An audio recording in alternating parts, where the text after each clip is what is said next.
What's up, guys? Welcome back to another review, and this time I'm going to be covering one of my all-time favorite Arnold Schwarzenegger movies, being Last Action Hero. Now, I remember as a kid growing up, I used to love this movie.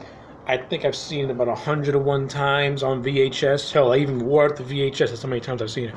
I don't know. I just love Last Action Hero. This movie is just so good. All right, every time I watch it, I don't even have to be paying attention to the movie, because I'll always know exactly where I am. I know this movie backwards and forwards.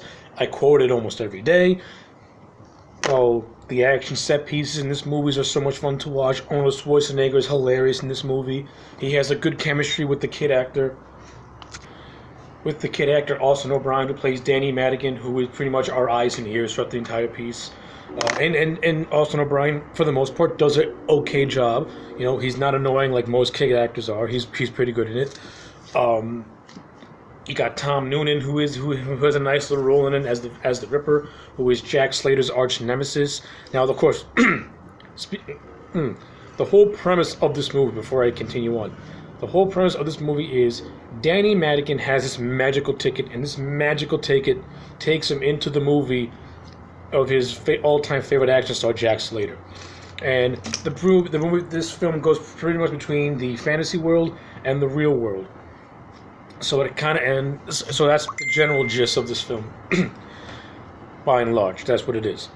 Now let's get back. Let's get back into it. You got Tom Noonan, who plays the Ripper, who is Jack Slater's arch nemesis in the fictional Jack Slater film. And Tom Noonan is always fun to watch.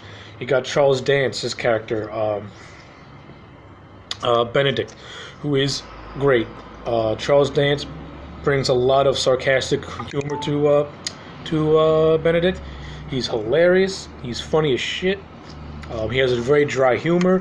I especially love when he goes into the real world and he quickly realizes that, you know, the rules are so much different. And in his mind, he can shoot someone in the real world and it will have no repercussions to it. So that stuff is hilarious. That stuff is great. And I also like the subtle differences between the fictional world and the real world that this movie portrays. In the fictional world, you know, the action is so over the top and is so extreme that it's ridiculous, to the point where you got some guy with a minigun coming out of a van. You got a chopper shooting at Arnold Schwarzenegger while he's hanging from an elevator, and of course. And like I said, the action's so overblown, over the top. Then when it gets into the real world, it kind of gets a little stripped down. You know, it kind of gets a little bit more. It becomes more of a cat and mouse type of game, with Slater hunting down Benedict in the real world, and you know, so the action is much more stripped, and it becomes more of a mystery. It becomes more of like almost like a detective story in a way, for lack of a better phrase, of course, because.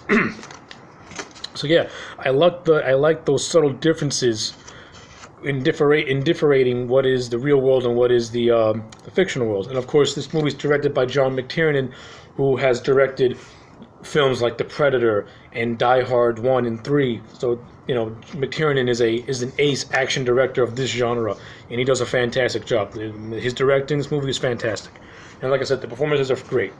Arnold Schwarzenegger, like I said, is hilarious. I love the scene where, like, Jack Slater meets Arnold Schwarzenegger in the real world. It's a funny scene, and I like the line that Jack Slater gives Arnie, where he's like, "Look, I don't really like you, okay? You bring me nothing but pain." I just like it. I just like the whole gimmick of Arnold, pretty much just yelling at himself. It's hilarious. It's hilarious and unintentionally hilarious. Like I said, I also like the chemistry with Arnie. And with Jack Slater and Danny, their stuff's hilarious too. And I like how Danny, you know, goes a good half of the first half of this movie is Danny trying to convince Slater that he's a fictional character and in a movie. And it goes as far as they go into a video store and we get this mock-up poster of Terminator 2, which is one of my all-time favorite movies. And in the Jack Slater world, Stallone plays the Terminator in Terminator 2, which is a cool little in-joke. It's hilarious. I love it. So yeah, you know, I can go about this movie forever. This movie is riddled with so much good stuff. I mean, you got an amazing soundtrack. Last Action Hero. I credit Last Action Hero for having the soundtrack that got me into heavy metal music. This soundtrack has Alice in Chains, Megadeth, Anthrax, Aerosmith, Queensryche. You know, I don't need to say no more.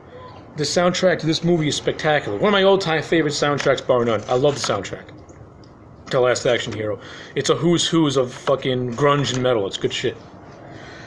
And of course, the musical score itself is great too. Michael Kamen, along with Buckethead, do a really good, put together a really good, solid score, which is great throughout the film. Like I said, the action sequences are well done. They're like in the fictional world, they're nice and over the top, and in the real world, they're a little bit more. It's a little bit more grittier, a little bit more grounded. So yeah, to me, this movie comes together in a really good way. It has a lot of good stuff in it. Like I said, the humor works for me. And every time Jack Slater, you know, banters with his like police captain, it's hilarious. You know, his police captain just goes all out of it, starts talking in gibberish whenever Slater fucks up, which is great.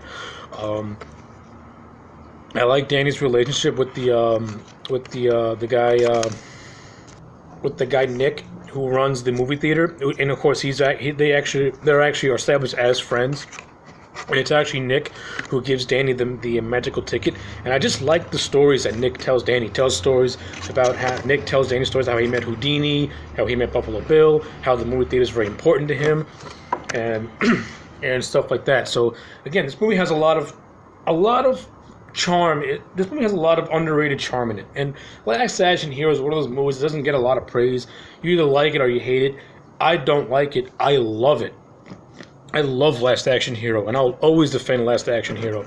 Does it have stuff that could have been done a whole lot better? Yes, it does. You know, the original story for this movie, that it was going to be a satire of action films, particularly those made by Shane Black, and it was going to be set entirely in the fictional universe. Now, I think if that original concept would have made it to the screen, this could have been a really, really good fucking movie. But instead, we get a really good, fun movie. So, in my opinion, you're still getting a fun movie. It's just done differently. So yeah, like I said, I can go on forever about Last Action Hero, but I'm not gonna go on forever about Last Action Hero.